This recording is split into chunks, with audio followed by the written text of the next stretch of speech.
Puede sonar exagerado si decimos que el BMW M3 cambió la historia de los deportivos, tanto o más que el propio Golf GTI. Hay un antes y un después del primer BMW M3, pero luego vinieron sus sucesores y unas cuantas versiones especiales. Bienvenidos a Garaje Hermético desde el Eje Cafetero de Colombia. Enciérrate con nosotros.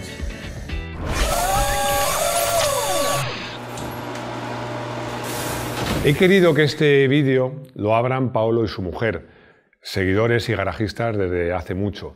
¿Por qué? Porque ellos son moteros, además de aficionados a los coches, y justo después de grabar este vídeo tuvieron un accidente. Tuvieron un accidente por culpa de un conductor poco cuidadoso de un camión que llevaba el tapón mal cerrado y echó a gasoil, se cayeron y además la mujer de Pablo se hizo fracturas de cierta importancia, pero bueno, afortunadamente nada serio.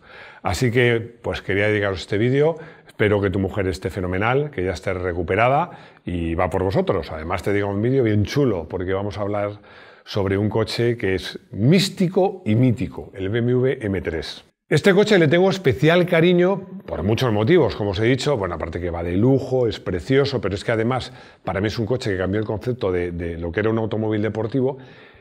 Y estuve en la presentación internacional, en la primera presentación de este coche. En algún vídeo he dicho, por error, que fue en Vallelunga. No fue en Vallelunga, fue en Mugello. Fue en Mugello en agosto de 1986. Os lo digo porque tengo ahí la revista, que además se la ha dado a Rodrigo para que os la enseñe, de ese artículo que hice, de esa primera presentación. Y bueno, además fue para mí muy importante, muy interesante, informativamente.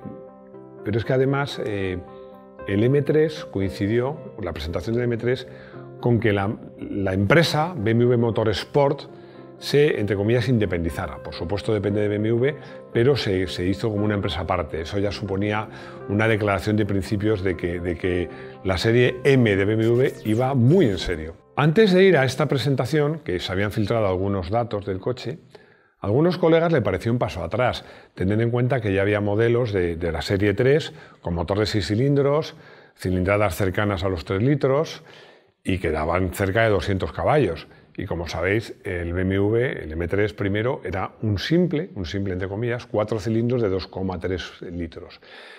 Pero yo creo que los que fuimos allí, vimos el coche, nos contaron cómo estaba hecho, los cambios que se le habían hecho, nos contaron que nacía Motorsport. Nos dimos cuenta todos que vivíamos un momento muy, muy especial de la historia del automóvil. Algunos, ¿os puedo parecer exagerado? Pues no, porque ya os iré contando cómo el BMW M3 influyó en lo que fueron los deportivos a partir de ese momento. Para poner en valor lo que aportaba el M3 y para que veáis cómo desde el primer momento nos dimos cuenta todos, incluyéndome a mí, de que era un coche muy especial, voy a leer un parrafito muy corto que cuento en la revista, que dice así: lo que más nos sorprendió del conjunto fue indudablemente la estabilidad. El 9M3 supera a sus hermanos de forma apabullante, pero lo que más sorprende es que además es mucho más noble. También hablaba de que el coche giraba muy plano, de que no era fácil hacerle derrapar, de que el tren delantero era ágil y respecto al motor destacaba la suavidad y la excelente entrega de potencia. Esto que os he leído os puede parecer notable, pero es que hay que hacer una reflexión, porque si os fijáis he titulado en el vídeo también reflexiones. En el año 86 no habían llegado en masa las ayudas electrónicas. El coche tenía ABS, pero no tenía ni siquiera un triste control de tracción y por supuesto no tenía control de estabilidad. Tenía muy poquita electrónica, por no decir, quitando la ABS, prácticamente ninguna. ¿Y qué quiere decir esto? ¿Qué quiere decir esto? Bueno, vosotros sabéis mucho de coches. Bueno, pues la calidad de las suspensiones, un buen autoblocante, un motor progresivo y las manitas del conductor eran lo único que separaba a este coche, cuando conducía este coche, a disfrutar conduciendo o el desastre, porque no había otra cosa. Esto, como os decía, os recuerdo, es un vídeo que recuerdo muy a menudo, el de la era preelectrónica cuando conducir era un arte. Bueno, pues este coche, como os digo, no tenía mucha electrónica. No voy a decir que como ahora hay electrónica y control de estabilidad, pues las suspensiones vale, entre comillas, cualquier cosa. Bueno, o sí. Sí lo voy a decir. Sí, porque os digo una cosa, en estos coches de estos finales de los 80 y primeros 90, cuando, insisto, no había ayudas electrónicas de la conducción más allá del ABS, unas buenas suspensiones eran claves. Luego llegó la electrónica Aquí os voy a hacer un comentario muy interesante. Unos brazos de suspensión de calidad, de aluminio extrusionado, de calidad, robustos, unas buenas rótulas, unos buenos anclajes, unos muelles buenos, unos amortiguadores pata negra, un buen autoblocante. Todo eso vale dinero, porque un desarrollo electrónico vale mucho dinero hacerlo, pero una vez lo has hecho, en unidades sucesivas sale baratísimo. Sale baratísimo. Al final, pones la centralita y lo puedes programar y no tiene mucho coste. Pero en el caso de las buenas suspensiones, sí lo tiene. Cada coche que haces tienes que ponerle un buen amortiguador, un buen muelle, unas buenas suspensiones y el costo es mucho más alto. Así que yo sí que os diría que sí que ha habido un cierto paso atrás en el refinamiento de las suspensiones gracias o a causa o por culpa de la electrónica. Yo ahora voy a hacer otra reflexión, otra de esas reflexiones que cuando digo voy a hacer una reflexión, Rodrigo me mira y me dice ya se está enrollando. Bueno, pues que se jorobe. Pero es que es muy importante, porque aparte de que una vía electrónica, vamos a ver cuáles eran los rivales del M3 cuando apareció. Yo los he dividido en tres grupos. Los he dividido en un grupo de los que de algún modo estaban por debajo. En este grupo, pues, por ejemplo, he incluido un coche que me encanta, el Alfa 75, el Alfa Romeo 75 V6 América, el Opel Manta GSI, bueno, por supuesto, toda la cohorte de GTIs que ya había, o G6, y el Volkswagen Corrado, que aspiraba a ser más que un GTI normal y corriente. Bueno, todos estos coches, por eficacia pura, por prestaciones y también por precio, estaba muy por debajo del M3. Luego hay otra categoría, que son la de los coches nacidos para los rallies, que básicamente los más importantes eran dos, bueno, son, por supuesto, el Audi 4 y el Lancia Delta. Habría más, lo que pasa es que el Renault 5 Turbo, el turbo, como se suele decir, culo gordo, acaba cuando empieza el M3. Y luego están las versiones Stradale o ruteras o matriculables de los Grupo B, pero esto era otra cosa, ya eran coches mucho más caros, mucho más complicados y desde luego muy escasos. De los dos coches que os he dicho, el Audi A4 y el Lancia Delta, os va a sorprender, son menos refinados. Me diréis, hombre, pero si tienen tracción total y el M3 no, de acuerdo. Y esos coches en firme deslizante o incluso en mojado podían ser más eficaces que un M3. Pero el refinamiento de las suspensiones, de cómo entraba el coche, la potencia, lo progresivo que era, no lo tenían como lo tenía el M3. Y de hecho, en carretera abierta, y no digamos ya en circuito, pues un M3 era claramente más eficaz. Y luego en el tercer grupo estaría lo que pueden ser, lo que podemos llamar los competidores directos del M3. Bueno, aquí he hecho una pequeña lista, ¿no? Pues tendríamos al Ford Sierra Cosworth, al Maserati Biturbo del 86, al Mercedes 190 2.3 16 válvulas con su motor Cosworth, al Porsche 944 y al Toyota Supra. Bueno, de todos estos coches, que hay coches aquí que molan un montón, pero ninguno tenía ese delicado equilibrio que tiene el M3. Merece la pena hablar un poquito de cada uno. Por ejemplo, el Sierra Cosworth. El Sierra Cosworth, sobre todo en su primera versión, era una cabra loca. Era una cabra loca. Yo me acuerdo de la sesión de fotos con unas derrapadas brutales. El coche era brusco, además hacia tope, las suspensiones delanteras. Bueno, era un coche que en manos de un gran piloto, como era Carlos Sainz, podía ser muy eficaz, pero estaba muy lejos del refinamiento de un M3. Y además su motor, que era turbo, pues no tenía la progresividad que sí tenía el M3. El Maserati Biturbo, bueno, el Maserati Biturbo, os puedo decir que cuando lo probamos lo llamamos la máquina de hacer trompos. Por la entrega de potencia de su motor y las suspensiones y todo, era un coche delicado. Bueno, en mojado era delicadísimo. Hay una anécdota que he contado, pero no me resisto a contarla. Cuando fui a recoger ese coche, salía de la rampa, estaba lloviendo, salía de la rampa de garaje, salía a la calle, estaba lloviendo, según salía aceleré y hice un trompo. O sea, en los 5 primeros metros que hice por tráfico abierto, ¿no? Era un coche delicado. Luego hablemos del Mercedes. Mercedes ahora ha rejuvenecido ya, vamos a decir, dinamizado su imagen. Pero en esos momentos tenían una imagen de coches muy burgueses, ¿no? Y esto supuso, este coche, el 2.3 16 válvulas, el 190e, un soplo de aire fresco. Además llevaba motor Cosworth, pero no tenía la eficacia. Bueno, en el DTM, muy preparados, le plantaron cara, pero el coche de calle seguía siendo un coche mucho más burgués, más grande, más pesado, menos prestacional y menos refinado que el M3. Me he dejado para el final el 944 y el Supra. El 944 para mí nunca fue un coche tan redondo como luego fue el 968.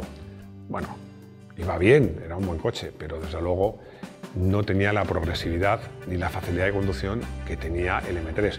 Y el Supra jugaba en otra categoría, como otros coches japoneses de su época. Era más grande, más pesado, no tenía las aspiraciones deportivas que tenía el M3. En resumen, que cuando apareció el M3 era un coche único.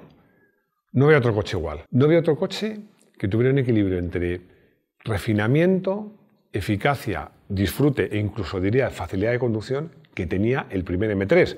Pero es que después del primer M3 siguieron muchos. Hubo una saga que es lo que vamos a repasar ahora. Es la saga M3 y sus versiones especiales. E30, 1985-1992. El M3 se presentó en el Salón de Frankfurt de 1985. Se fabricó hasta 1992. Era un coche que daba 200 caballos con un motor, un 4 cilindros, 2,3 litros, con mucha tecnología importada de la Fórmula 1, 4 válvulas por cilindro, etcétera, etcétera. Pesaba, como os he dicho, 1.200 kilos para 200 caballos. Sobre todo, no me voy a entretener porque ya he contado muchas cosas de este coche, ¿no? Era un coche, como insisto, porque es así, muy refinado y además un reparto de pesos magnífico, que eso no lo he dicho. Una de las ventajas de 4 cilindros era esta. Hubo un M3 Cabrio. Bueno, a mí el concepto del M3 y del Cabrio para mí chirría, no lo juntaría nunca, porque para mí un deportivo, salvo que tenga chasis de fibra de carbono, monocasco, tubular, un deportivo es un coupé. Es un coupé, no es un cabrio, porque un cabrio flexiona mucho.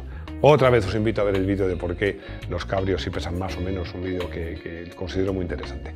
Pero bueno, hubo una versión cabrio que tuvo mucho éxito. Más interesante es la versión Cecotto, que fue un homenaje a este piloto que, como sabéis, se pasó de las 2 a las 4 ruedas y que tenía, entre otras cosas, 215 caballos, un poquito más, y tenía un kit aerodinámico. También hubo una versión que se llamaba, lo leo porque no me quiero equivocar, Europameister. Yo lo leo en castellano porque no tengo ni idea de cómo se pronuncia. Se hicieron 148 ejemplares, que una de las cosas que tenían es que estaba firmado por el campeón del mundo Roberto Lavaglia. Bueno, es un coche ahora mismo muy cotizado. Pero el que se supone que es el mejor M3 de la saga E30 fue el Evolution, que además hubo dos, pero vamos, no había muchas diferencias entre uno y otro.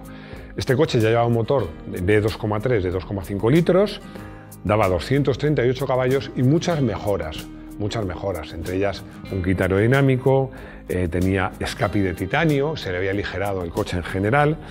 Y os digo que probablemente es el mejor M3 de la saga porque a mí cuando lo probé ese coche en su momento, a ver, más eficaz que el M3 inicial, que por cierto he dicho que tenía 200 caballos y no es verdad, tenía 200 caballos el no catalizado y 195 el catalizado, había 5 caballos de diferencia. Pero ese delicadísimo equilibrio, esa facilidad de conducción, esa suavidad del motor, este coche no la tenía, pero bueno, eficaz era más eficaz. E36, 1992-2000. La segunda generación del M3 crece en peso, en tamaño y en potencia. Y el número de cilindros pasa a tener 6 cilindros, un motor de 3 litros que inicialmente daba 285 caballos y luego una versión 3,2 de 321 caballos. Bueno, a ver, este coche mola un montón, pero pierde la agilidad que tenía el inicial M3. Es un coche ya más grande y pesado y pierde esa agilidad. Pero además este coche trae para mí dos cosas negativas. Es un coche maravilloso, pero dos cosas negativas. Una, la versión de 4 puertas. Bueno, está bien. Quieres tener un M3, tener familia y quieres que los niños se suban por detrás. Me parece bien. Pero para mí, como decía con el Cabrio, los deportivos de verdad para mí son coupés. Y luego llegó el cambio, el SMG. Este cambio, que era un cambio con levas y un cambio secuencial. Y era malísimo. Os invito a que veáis el vídeo de cambios automáticos y manuales, porque este cambio no era secuencial, era un cambio normal. En un cambio normal lo que pasa es que se llama pilotado, o sea, había un sistema servoeléctrico o servohidráulico o hidráulico eléctrico, como que le llamar, que pisaba el embrague y cambiaba la marcha. Pero tú cuando acelerabas y dabas a la leva, de repente te ibas a juntar el volante hasta que entraba la marcha y te ibas para atrás. Era lentísimo, un cambio horrible. Puedes encontrar un M3 relativamente barato con este cambio porque no mola nada. Hubo varias series especiales, pero a mí me gusta en concreto mucho la versión Lightweight. Bueno, os podéis imaginar con este nombre que esta versión, una de las cosas que traía era que pesaba 91 kilos menos.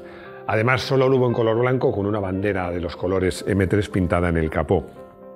Hubo otra versión más inspirada en el marketing, que era la Imola Edition, que eran todos rojos y con el interior de color napa. Pero entre todas las versiones especiales destaca el M3 GT Coupé, que tenía un kit aerodinámico especial y, bueno, y fibra de carbono. Pero sobre todo hubo una edición, la limitada, que era la M3R, que se hicieron solo 15 unidades. Estas 15 unidades que se destinaron, bueno, supuestamente estaban destinados al mercado australiano, aunque yo he consultado varias fuentes y casi todas coinciden en el que alguno de esos 15 coches se quedó en Europa o que fue a América. Pero bueno, era un coche pensado para la competición. De hecho, bueno, pues pesaba 200 kilos menos, estaba reforzado y la verdad es que es un coche muy apetecible. Pero vamos, encontrar una versión de estas, una unidad de esta versión, lo considero casi imposible. E46, 2000-2007. Esta tercera generación, para muchos, es el mejor M3. ¿Por qué? Bueno, porque en realidad es una evolución de la anterior. Lo que pasa es que el motor de 3,2 litros ya llega a 343 caballos. El coche no crece de tamaño ni de peso, pero sí ya tiene una caja de cambio secuencial de verdad, que funcionaba mucho mejor y que le pega muy bien al concepto M3, ¿no? Además, la carrocería, que insisto, es una evolución de la anterior, pero aún hoy es un coche que se ve muy actual. Hubo una versión especial, M3 GTR con motor V8, pero para mí de esta saga, la versión que mola de verdad es la CSL, que pesaba bastante menos, tenía un uso intensivo de fibra de carbono, incluso en el techo y en partes de la carrocería, y tenía 360 caballos. Este coche es una joya y hoy día, si lo encuentras, vale un auténtico dineral. E92, 2007-2013. Para mí, esta versión, el E92, es un coche excepcional. No me importaría nada tener uno. Pero ya se aleja mucho del concepto inicial de agilidad y ligereza que tenía el primer M3. Bueno, para empezar, este coche ya tenía un motor V8 de 4 litros de cilindrada y 420 caballos, una verdadera pasada. Y un cambio de doble embrague secuencial que moló un montón. Pero claro, todo eso tiene un precio. El coche ya pesa 1.700 kilos. ¿Os acordáis que el primer M3 pesaba 1.200 kilos? Es decir, estamos hablando de un 50% más de peso y además un coche con una batería más grande. O sea, claramente un coche menos ágil. Ahora, esta generación tiene una versión que, vamos, es una auténtica pasada. El M3 Coupé GTS, que estaba pensado para rodar en circuito. De hecho, llevaba jaula antivuelco, kit aerodinámico, se había aligerado mucho el coche, estaba por debajo de la 1,5 toneladas y el motor daba 450 caballos. Bueno, es un coche que además, confieso que no he podido probar, aunque me pude subir en él, en el Salón de Madrid, y verlo y babear un poquito. Y bueno, es un coche espectacular. F80, 2014-2018. Llegamos al F80 y con esta generación se acaba el vídeo, porque Rodrigo me va a matar. No, no solo por eso que Rodrigo me va a matar, sino porque, bromas aparte, a partir de esta generación BMW decide por temas de marketing que las versiones Coupé y Cabrio se van a llamar M4. Y como yo os decía antes, a mí me gusta, creo que un deportivo tiene que ser 2 puertas y el mito del M3 pues también va en el nombre. Entonces, para mí, yo personalmente considero que la saga M3 se acaba con este coche, ¿no? Bueno, eso no quiere decir que el coche mole un montón. El coche mole un montón, pero ya se aleja mucho del M3 inicial, no solo en el peso, en el tamaño, es que además lleva turbo. Cuando salió el M3 ya había muchos coches con turbo, pero BMW tenía gala precisamente en usar turbo y que su motor tenía una progresividad y una linealidad exquisita. Este coche la tiene porque los turbos han avanzado muchos en estos años, pero ¿qué quieres que te diga? Yo creo que un M3 tiene que ser un coche, a mi modo de ver, dinámico, ágil, ligero y sin turbo. Y además, que se me olvidaba, además del turbo, este coche, este último M3 M4, pierde pureza. ¿Me diréis que soy un friki y un pureta? Pues sí. Pero a mí un M3 lleno de botoncitos y autoadaptativo, adaptable, que puedes programar la suspensión cuando cambia, el control de estabilidad, desde luego para ir por la calle es mucho más seguro. Ahora, para mí, para disfrutar, creo que sigue siendo un coche maravilloso y que no me importaría nada tener, pero prefiero los primeros M3. Bueno, ya hemos llegado al final de este vídeo. Y os puedo confesar cuál es mi M3 favorito, ¿no? Pues desde luego el primero, seguramente el tercero y desde luego la versión especial del E92, el Coupé GTS. Pero, ¿por qué no nos contáis cuál es vuestro favorito? Me estoy riendo porque iba a contar el coche del día, pero Rodrigo no para de hacer ruido moviendo las paginitas y tal, pues me ha hecho esperar. Bueno, de todas maneras, no tiene ningún misterio. O sea, yo creo que si hacemos una encuesta, el 99,9% acertáis que el coche del día es el primer BMW M3. ¿Por qué? Bueno, porque fue un coche que me impactó. Fue un coche que me impactó, recuerdo cuando lo probé en Vallelunga. Me hizo sentir buen conductor, como pocos coches me han hecho sentir. Es verdad que hay otros coches, recuerdo por ejemplo en el Jarama con un Porsche 911 con un montón de electrónica que iba deslizando y diciendo qué bueno era, hasta que quité la electrónica y vi que no era tan fácil. No, con el M3 iba deslizando y no tenía electrónica. Aparte, rodando en Vallelunga me encontré con periodistas extranjeros que para mí los tenían en un pedestal y les di caña, me hizo mucha ilusión. Rodé rápido, seguro, más rápido que mi jefe, que ya conté en otro vídeo que acabó dándose un bofetón.